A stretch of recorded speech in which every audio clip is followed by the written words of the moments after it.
Could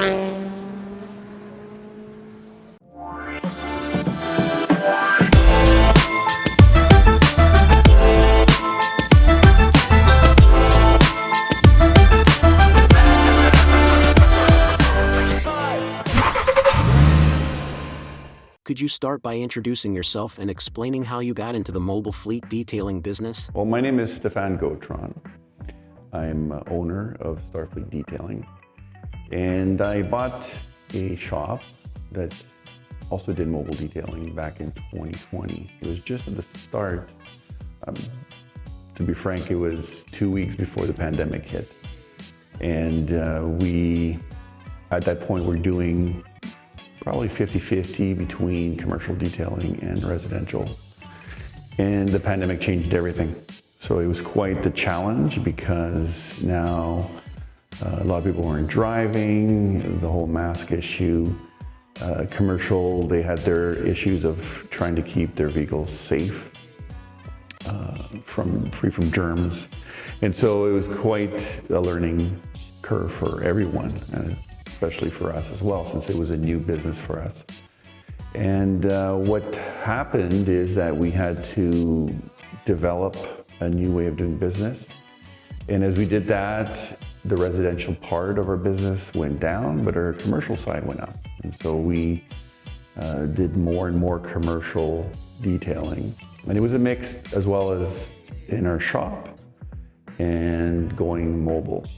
And so now our work is about 95% mobile, and I would probably say about the same ratio for commercial, 95% commercial. So that's what we specialize in right now, is commercial detailing, which encompasses fleet vehicle machinery like heavy equipment, tractor trailers, which we call sleepers, semi-trucks, and that's our bread and butter. What does high-quality fleet detailing mean to you? And what standards do you set to ensure excellence in your services? When it comes to fleet detailing, we deal with companies, and companies have fleet managers or shop managers, and they're the ones that call us up for service. What matters most for them, I would say, is punctuality, scheduling, safety, and of course, doing good work. They want to hire somebody that can show up on the property site without having to worry about them, whether they're going to hurt themselves or do something to endanger others. Safety is priority for them, so having our full PPE, which is our personal protection equipment, so that's important for them, and doing a good job and doing it on schedule. Scheduling is also very important. What are some of the biggest challenges you face in mobile fleet detailing, and how do you overcome them? Our biggest challenge would be having workers, obviously, that's important, having employees. The cost of doing business is also an issue. Everything seems to be going up. All the expenses are going up, and so we have to deal with that because companies are trying to cut costs. So we're having to also try to cater to that part of the business, not being too expensive, being profitable. And I think the other challenge is to keep up to their expectations. Obviously, companies want good service and reliability and all that, and that comes at a cost. So try and keep costs down, but still be desirable as a company to work for. What types of equipment and products are essential for effective fleet detailing? And do you have any specific brands or tools you recommend? So when it comes to fleet detailing, a lot of the equipment, a lot of the trucks and whatnot that we detail are not the same as residential. Residential is mostly sugary stuff that you have to deal with, stains, spills. When it comes to commercial, it's mostly mud, grease, grime that we have to take off. And you need special chemicals, special equipment for that. And so we do use commercial extractors to pull the dirt out of the fabrics. And we also use vapor or steam machines that heat up, I think it's 180 degrees Fahrenheit. So it's very hot, evaporates fairly quickly, so it doesn't saturate some fabrics. that you don't want saturated, like the headliner, which is the ceiling of the vehicles. So we use that, and we also use special chemicals that won't stain further the fabrics or spread the grease around, so that makes it actually worse. So definitely specialized products for the job at hand. How do you incorporate eco-friendly practices into your fleet detailing services? That is a big concern, is eco-friendly products. Obviously, using vapor or hot steam helps us cut back on using aggressive chemicals. We try to use chemicals that are orange-based, and so those are more eco-friendly, biodegradable. Some jobs, though, you can't cut corners because it just don't work. We do have to use stronger chemicals, but we try to restrict it to the area that's needed. So we don't just use it overall, we just use it targeted spots. And so that helps us cut back on using harsh chemicals. Can you describe the training process for staff? What skills and knowledge do you emphasize? When we hire somebody that has experience. They have to have at least 2 years experience, because to train from scratch, from the get-go, somebody has no experience, and that costs money, first of all, and then they might not like it, and then they quit on you. So when we hire somebody with experience, we know that what they're gonna expect from their work. Nothing's a surprise. They also have some training, so they're physically, they know that they're capable of doing the job. So we hire somebody, 2 years experience, and then our level of detailing is basically, I kind of compare it to the Marines. You know, like above us is not much higher because we tackle problems. When companies call us, it's not just basically a dusting. They can do that themselves. They hire us to solve issues, which would be grime buildup, mud. Sometimes even mice get into the equipment. Sometimes it's smoke, cigarette smoke buildup. Most companies don't allow it, but it still happens. And so when a new driver comes in, they don't want to have to deal with the smoke smell, so we go and do the smoke remediation. We do biohazard as well. So all those things are really another step up in detailing, and so that we train. But it's nice to start with a base where you don't have to go in and start teaching the principles of detailing. And yeah, that's basically what we do. How do you manage relationships with clients to ensure ongoing business and customer satisfaction? I think the biggest thing is that we guarantee our work.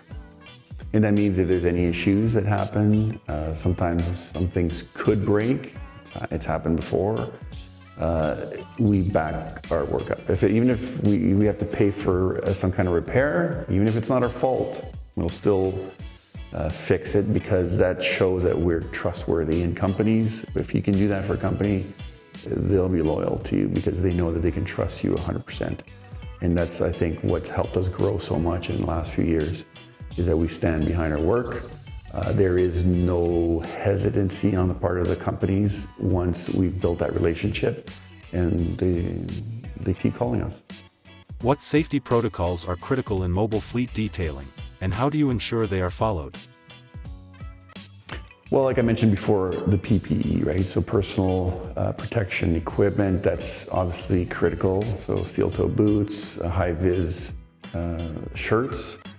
Some companies require hard hats and eyeglass protection, or eye protection, I should say. And so obviously we follow the protocol of the companies, and obviously there's some basic standards that we follow for us. But when we go to these companies, usually it's even more. And so we try to follow what's required. Obviously, each detailer knows, they all have been safety trained, and so they know what they should do to protect themselves. And when they're on site, the shop managers also are pretty strict with safety. So between the two, so far we've had 0 accidents in 7 years. The detailing industry is constantly evolving. How do you stay updated with the latest technologies and methods? We work with companies that supply us products and equipment, and so they're the ones that really do most of the product research, and they tell us, okay, this is the newest product on the market and it's better, and they'll tell us why it's better, and then we'll try it out, make sure that we do like the way it works. The end results are very important, and so we do that. We're constantly doing testing with products and equipment, try to keep ahead of the curve, because we do need to cut costs. I mean, that's a factor, right? Cost goes up. And so if we can be more efficient in our cleaning, cut back on time, then that will help us be competitive. What advice would you give to someone who is just starting out in the mobile fleet detailing business? Well, I would just say in general, just mobile detailing. What's happening now, the market, the way it is going, is that people go on YouTube and they look at some videos and they're told that they can make $100,000 detailing. All they need to do is just invest $1,000 or $2,000 in equipment and learn on the go. So what's happening is that's really detrimental to the industry. First of all, you got a whole bunch of people who have no experience or very little experience trying to get into the business, and they don't know how to market themselves, they don't know how to run a business. And what happens is it really damages the industry, because you have a whole bunch of unprofessionals, underinsured people who don't really know what they're doing, and their only method is undercutting their competition. And so basically it's just a race to the bottom of the barrel, and they have nothing really substantial to offer to the customers. And so when you go through the right channels, when you go work for a detail shop and you actually learn how to detail professionally, then that at least gives you the trade.